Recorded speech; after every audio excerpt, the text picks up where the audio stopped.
Being offended and staying offended keeps you ignorant. Being offended and staying offended means you're still in your emotions, which means that it's going to cloud your judgment. Ever try to say to somebody that's truly angry, calm down? I know people have tried it with me, I know I've tried it with other people, and I know for a fact it does not work. It does not work most of the time. So when you're offended and you stay offended, you're not gonna want to hear anything but what you are thinking and what you want to do for revenge, whatever the case may be. And the thing about staying offended is you are less open to asking questions. I'm not saying you can never get offended. I'm not saying that. Staying offended is almost like refusing to have no ignorance. That's basically what it is. I've noticed over the past 5 years on social media, people just find reasons to stay offended. People never are curious why people's viewpoints are different from theirs. And that's what it comes down to. Not everybody thinks the same. We can both get along, but have differences in the way we think, in the delivery of our messages. You may interpret the same thing that I'm looking at a different way than me. But the problem nowadays is with individuals that stay offended, if it's not exactly their way, that's it. This is when insults, gaslighting, belittling comes in play. I experience this every day. Every day. I come on, I try to give advice based on my experiences. Oh, you're taking steroids. Oh, you're doing this. Oh, you're doing that. I'll come here and speak about a principle. Oh, you meant that. When you actually cannot read my mind. The only way you're gonna know what I mean by something is to ask me. What did you mean by that? What? When, where, why? Which? How? The how comes after. But asking questions, being curious. Kids are better than us in this. Kids ask a lot of questions. Kids are always curious. You wonder why they learn so quickly. Because they're more receptive. They're more receptive to critique. But as the years goes on and as our society is becoming weaker, even kids are going to be offended and stay offended. It's okay to be offended, but to stay offended, it also means that you don't want to change. You want only your way or no way, and it's selfish. How can somebody else think exactly like you when you are a different person? When you have different experiences, different potential, different goals, aspirations, things in that nature. So you're telling me I should think like you when we're different people? When we went through different experiences in life?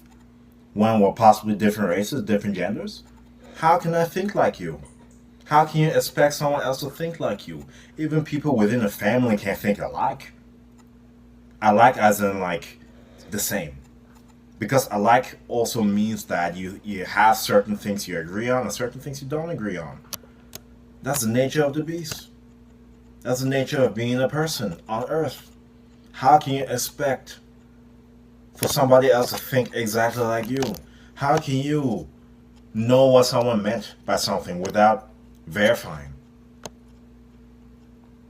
I'll post something. I believe I made a post talking about discipline and how our society now, and men in particular, have become weak. Right? I didn't use any examples. I didn't say this sexual orientation. I didn't say anything specific. I just said in general. In general. And if you go to science, the testosterone levels are way lower now, and there's a lot of things out there that show that. I say that and someone's offended. I sit here and talk, someone's offended. Apparently I have a fake beard. Apparently I have Minecraft beard, fake beard, paint job beard, paint job hair, fake muscles. What else, folks? Am I AI? Like, when you like step back, climb up the steps, look down, you see everything. And it's good to have a different and a wide point of view. Know what I'm saying? Staying offended is keeping you dumb.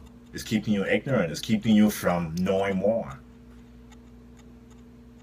Because there's one thing I'll say. It's easy to talk to somebody that's receptive. It doesn't mean you're agreeable, but you can disagree. But when you're disagreeing, at least wonder.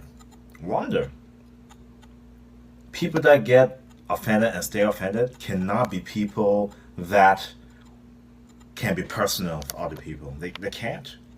In a profession like personal training, for example, you have to speak to the clients. You have to speak to them on a consistent basis. So every single client I have and I've had all had different viewpoints. So there's been things that they've said that I don't agree with. But is it going to be a thing now where I hold grudges or I cannot work with them because they think different than me? That's the thing. That's the thing. Being a people person, you have to know how to not stay offended. You have to. It's a skill. It's an interpersonal skill. In military leadership, in leadership anywhere else, as a person in a relationship, you can get offended, but get offended and do things to try to understand the situation so you don't stay offended. And that is the problem with people nowadays. People just get offended and stay offended. It makes you dumb. It makes you not have common sense when it comes to emotional intelligence. Emotional intelligence is not crying and sobbing. No, emotional intelligence is being able to communicate what you're feeling, communicate how things are without burning bridges. Know what I mean?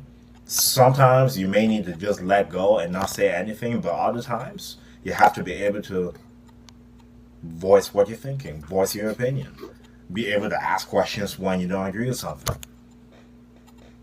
But it's useless to stay offended. You can get offended. That's fine. We're human beings. We're going to get angry, offended, discouraged. But to stay in those states, it's almost like you're not looking for a solution to get out.